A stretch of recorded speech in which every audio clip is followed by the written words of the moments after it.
आज हम complex analysis की नेक्स्ट थ्योरम रोची थ्योरम करने जा रहे हैं। कल हमने प्रिंसिपल आर्ग्यूमेंट किया था, आज हमारी थ्योरम है Rouche theorem. If f z and g z are analytic inside and on a simple closed curve C. हमें कोई भी क्लोज्ड कर्व सी दी हुई है, मान लीजिए ये कोई कर्व है, ठीक है। इस पर हमारा फंक्शन एफ जेड और जी जेड कैसे हैं, एनालिटिक हैं, अंदर भी और and on the C, boundary पर भी। इनसाइड एंड ऑन का मतलब होता है अंदर भी फंक्शन एनालिटिक है और ऑन सी का मतलब है बाउंड्री पर भी फंक्शन क्या है, एनालिटिक। एंड इफ, और हमें कंडीशन दी हुई है, mod of g z is less than mod of f z on C. Boundary पर मोड ऑफ जी जेड छोटा है मोड ऑफ एफ जेड से, कम है वैल्यू।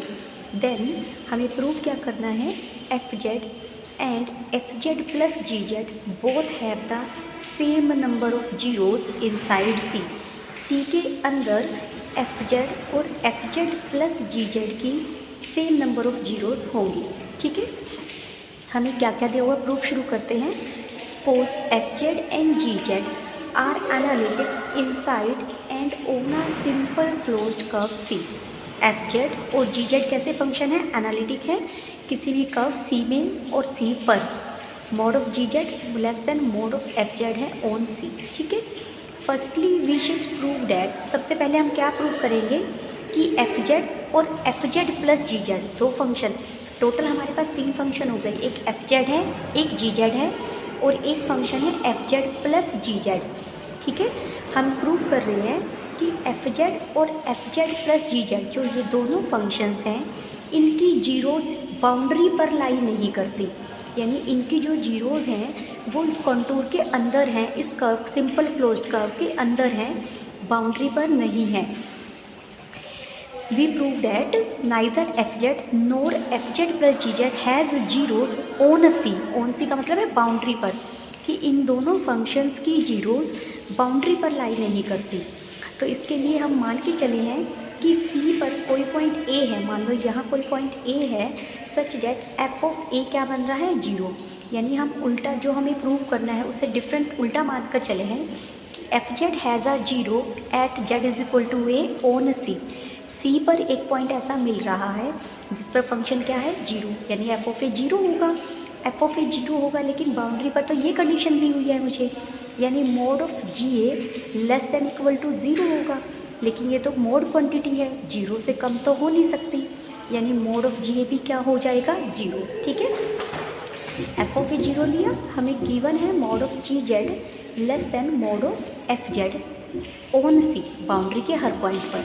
तो इसका मतलब मोड ऑफ जी ए भी लेस देन होना चाहिए मोड ऑफ एफ ऑफ ए से, लेकिन मोड ऑफ एफ ए तो जीरो है, इसकी वैल्यू अगर मैं जीरो रख दूँ तो mod of g a less than आना चाहिए जीरो से, लेकिन g a mod quantity zero से लेस नहीं हो सकती, यानी जी ऑफ ए भी क्या होगा, इक्वल टू ज़ीरो।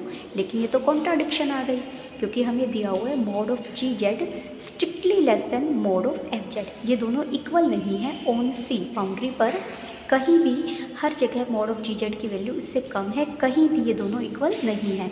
ये कॉन्ट्राडिक्शन कब आई, जब हम मान के चले एफ जेड फंक्शन की कोई zero z is equal to a एक ऐसा पॉइंट है जो बाउंड्री पर लाई कर रहा है, ठीक है। अब हम प्रूव करेंगे similarly again, if f z plus g z has a zero at z is equal to a on C. अगर मान ले f z plus g z वो फंक्शन है जिसकी जीरो भी बाउंड्री पर लाई करती है सी की, then f of a plus g of a भी जीरो होगा। अगर f of a g of a की f of a plus g of a zero हो गया तो इसका मतलब एफ ऑफ ए किसके इक्वल हो जाएगा, माइनस जी ऑफ ए के, यानी मोड ऑफ एफ ऑफ ए किसके इक्वल हो जाएगा, मोड ऑफ जी ऑफ ए के। फिर वही बात, फिर कॉन्ट्राडिक्शन कि बाउंड्री पर एक पॉइंट ऐसा मिल गया जहाँ पर दोनों की वैल्यू इक्वल आ रही है, जबकि स्टेटमेंट में गिवन है कि mod of g z less than है मोड ऑफ एफ जेड के, ठीक है। तो यानी फर्स्ट केस में हमने प्रूव कर दिया, जब फर्स्ट पार्ट हमने लिया, हमने प्रूव किया कि f z and f z plus g z दोनों ऐसे फंक्शंस हैं जिनकी जीरोज ऑन सी लाई नहीं करती, सी की बाउंड्री पर नहीं है। अब हमें प्रूव करना है कि इन दोनों फंक्शंस की सेम जीरोज़ होंगी इनसाइड सी के अंदर, ठीक है। Let n1 and n2 be the number of zeros of f। जो f फंक्शन है उसकी नंबर ऑफ जीरोज़ हमने n1 ले ली, और जो फंक्शन f प्लस g है उसकी नंबर ऑफ जीरोज़ मैंने n2 ले ली। अब काम क्या रह गया, n1 को n2 के इक्वल दिखाना है, ठीक है। हम मान के चले हैं कि f की नंबर ऑफ जीरोज़ n1 है इनसाइड c, और f प्लस g की नंबर ऑफ जीरोज़ n2 है inside c। We have to prove that n1 is equal to n2, ठीक है। Since the function f and g both are analytic, दोनों function analytic हैं, और दोनों ही function f of z not equal to zero है और f of z plus g z not equal to zero है ऑन c बाउंड्री पर। ये दोनों फंक्शंस कैसे हैं, नॉन जीरो। तो हम प्रिंसिपल आर्ग्यूमेंट लगा सकते हैं, जो कल हमने किया था वीडियो में, आप लास्ट वीडियो में देख सकते हैं। Therefore by using this theorem integral 1/2 pi iota F dash F, जो हमारा प्रिंसिपल आर्ग्यूमेंट है, ये उसकी डेफिनेट स्टेटमेंट लिखी हुई है कि प्रिंसिपल आर्ग्यूमेंट में हम क्या प्रूव करते हैं। अगर कोई फंक्शन एफ एनालिटिक है और f z not equal to zero है on C, then 1/2 pi iota integral of f dash z by f z d z equal होता है n माइनस पी के, where n is the number of zeros and p for stand for number of poles, ठीक है। तो अब ये हमारा result है। हमारे पास दो फंक्शन है f के लिए भी ये रिजल्ट अप्लाई हो जाएगा। एक मेरा फंक्शन है f प्लस जी, यानी f प्लस जी के लिए भी ये रिजल्ट अप्लाई हो जाएगा, यानी 1/2 pi iota integral of f dash z by f z d z is equal to n1 minus function analytic है, यानी उसकी कोई सिंगुलैरिटी नहीं है, तो पोल्स कितने हो जाएंगे, जीरो। n1 माइनस जीरो, सिर्फ n1 बच जाएगा। सेम यहाँ पर f प्लस जी जो फंक्शन है उसके लिए होगा 1/2 pi iota integral of f dash plus g dash z by f plus g d z is equal to n2 minus number of poles जो हमारे जीरो हैं, ठीक है। तो n2 रह जाएगा।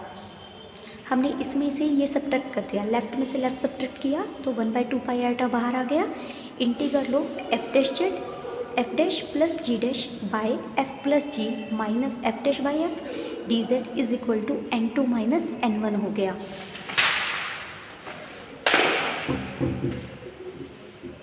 ठीक है। हमने एक फंक्शन लेट किया g by f that is 5। हमें फंक्शन दिया हुआ है, हमने एक फंक्शन लेट कर लिया g z by f z, ठीक है, जिसको हम क्या बोल रहे हैं, phi z. Clear, g z by f z एक फंक्शन लेट किया डेट इज़ फाई जेड, नाम दे दिया उसे, ठीक है। तो जी किसके इक्वल हो जाएगा, जी जेड किसके इक्वल हो जाएगा, phi z into f z के, ठीक है। जी जेड किसके इक्वल हो जाएगा, phi z into f z के। Mod of g z less than equal to mod of f z दिया हुआ है, यानी अगर हम इस मोड एफ को हम डिनोमिनेटर में ले आएँ तो mod of g by f less than 1 हो जाएगा, यानी mod of phi z less than 1 हो जाएगा। बुक में सिर्फ फाई लिखा हुआ है, phi stand for phi z function है, ये लेस देन 1 आ गया, ठीक है। अब हमारे पास था f dash plus g dash by f plus g, ठीक है, f dash plus g dash. अगर यहाँ पर जी जेड ये फंक्शन है मेरा, जी जेड ये फंक्शन है, इसका आप डेरिवेटिव कीजिए, जी डैश जेड क्या होगा, phi z as it is f dash z plus f z as it is phi dash z, यही फंक्शन होगा ना ये, यानी phi f dash plus f phi dash. अगर इसे शॉर्ट फॉर्म में लिखो, क्योंकि ये सारे जेड में चल रहे हैं फंक्शन हमारा, जो जी डैश इसके इक्वल हो गया, तो जी डैश की वैल्यू ये रख दी हमने, सब्स्टिट्यूट कर दी यहाँ पर, F dash plus g dash की जगह ये वैल्यू रखी, डिनोमिनेटर में भी एफ प्लस जी की जगह रखा फाई जेड, ठीक है।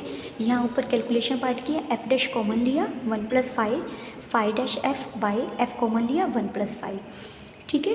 क्लियर, यानी दोनों तरफ अगर मैं minus f dash by f कर दूँ, दोनों इसमें से f dash plus g dash by f plus g की वैल्यू आ गई हमारी f dash 1 plus phi, f dash 1 plus phi plus phi dash f by f 1 plus phi, ठीक है। जो ये वैल्यू है, ये वैल्यू है, ये मेरी f dash plus g dash by f plus g की वैल्यू आ गई। दोनों तरफ एफ डैश बाई एफ कर दीजिए, एफ डैश बाई एफ कर दीजिए, ठीक है।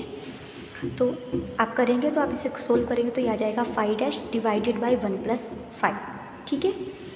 अब ये एफ डैश बाई एफ जो हमने पीछे सोल्व कर रखा है यहाँ पर इंटीग्रेशन के अंदर, इसकी वैल्यू फाई डैश की फॉर्म में रख दी, यानी ये बन गया हमारा n2 minus n1 is equal to 1/2 pi iota integral of phi dash by 1 plus phi d set.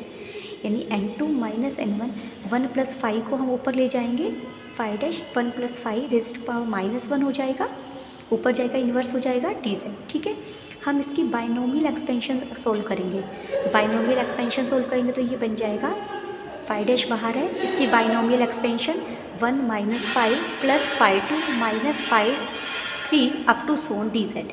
ठीक है, ये फाई डैश अंदर सबके साथ अलग अलग मल्टीप्लाई होगा और हम सब पर अलग अलग इंटीग्रल ले लेंगे ओवर सी। ठीक है, जब हमारे एफ और जी दोनों फंक्शन एनालिटिक है और g z not equal to 0 है फॉर एनी पॉइंट ऑन सी, तो जी बाई एफ जिसको हमने फाई माना था, क्योंकि ये सारा फाई में चल रहा है, फाई फंक्शन भी क्या हो जाएगा, एनालिटिक। फाई फंक्शन एनालिटिक है और उसके सारे डेरिवेटिव्स भी एनालिटिक हैं। ठीक है, तो कोशी इंटीग्रल थ्योरम से ये राइट हैंड साइड वाला पार्ट सारा 0 हो जाएगा, यानी इसकी value phi dash 1 plus phi whole inverse की वैल्यू क्या आ जाएगी, 0। इसकी वैल्यू यहाँ रख दीजिए, यानी n2 माइनस n1 किसके इक्वल हो गया, 0 के। तो n1 किसके इक्वल हो गया, n2 के। n1 क्या था, नंबर ऑफ जीरोज़ थी एफ जेड की, n2 क्या था, नंबर ऑफ जीरोज़ थी F z plus g z की, यानी एफ जेड और f z plus g Z के पास सेम नंबर ऑफ जीरोज़ होंगी। ठीक है, ये रोचीज़ थ्योरम है। रोचीज़ थ्योरम में हमें यही प्रूव करना था, f z and g z. जब आपको कोई भी थ्योरम दी हो, कोई भी इस तरीके का एग्जाम्पल, हमें एग्जाम्पल रोची थ्योरम से सोल्व करना हो, तो आप ये ध्यान रखना है कि mod of g z less than mod of f z, जो इसमें ग्रेटर है उसकी नंबर ऑफ जीरोज़ इक्वल होंगी इन दोनों के सम के। ठीक है।